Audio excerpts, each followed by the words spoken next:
Hi, good morning. It's a beautiful day here on the east coast of Florida, and this is Henna.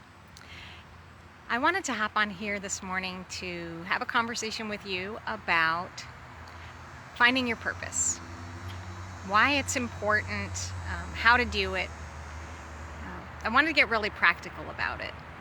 And I did have someone ask me about resources on how to find your purpose.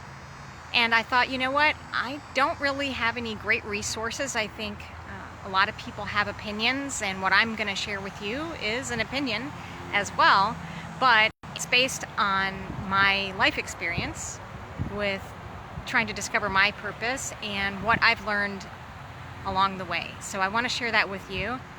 So the first thing is to know that finding your purpose is not going to necessarily be like a one-stop deal. Like you're not going to, okay, now I know my purpose, I've discovered it. It's going to be more along the lines of the process of discovery of your purpose. And your purpose may also change throughout your life, and that's okay. It's going to be different, perhaps in different seasons.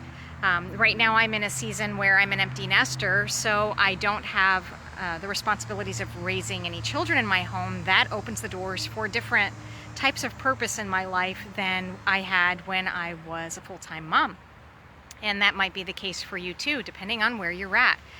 And it allows me now to have more time to dive further into the business aspect of where I believe I'm called to serve people. And so that's going to be different depending on what you've got going on in your life. So as far as finding your purpose, first thing, embrace that it's a process. And one of the main ways to discover what you were created to do is to really dig into what it is that you want.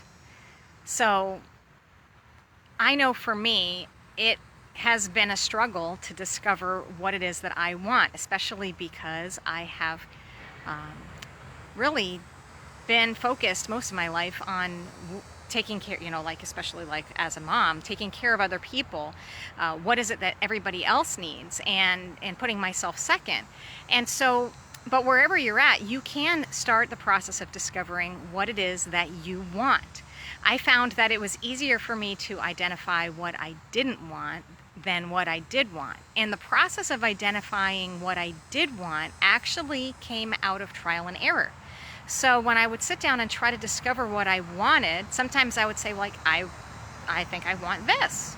And then I would pursue that, and then in the pursuit of that, I would discover I don't really want this.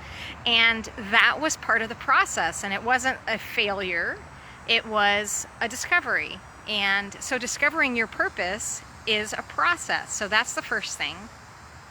And the second thing. So the first thing is recognize it's a process. The second thing is discover what you want. And the third thing is that you can have permission to really embrace what it is that you discover you want as your purpose. Like, you don't need to second guess it. I think it's Proverbs 37:4 that says, to delight yourself in the Lord, and He will give you the desires of your heart. And that phrase, that verse gave me a lot of freedom, because when you look up the part of it that says He will give you, one of the ways to interpret that in the Hebrew is that He will establish, that He will set those desires in your heart. So you can have confidence that you can pursue the desires of your heart, and that they're not self-serving and selfish, but they are what you were created to be able to pursue as your purpose, because once you're His, He establishes those desires in your heart. And that's how that's translated to us, to be able to know what it is that we should do, is we can look and see, what is it that I really want, and go after those things and know that they were established. So I hope that that helps you, and I hope you have a great week, and I will talk to you guys later. Bye-bye.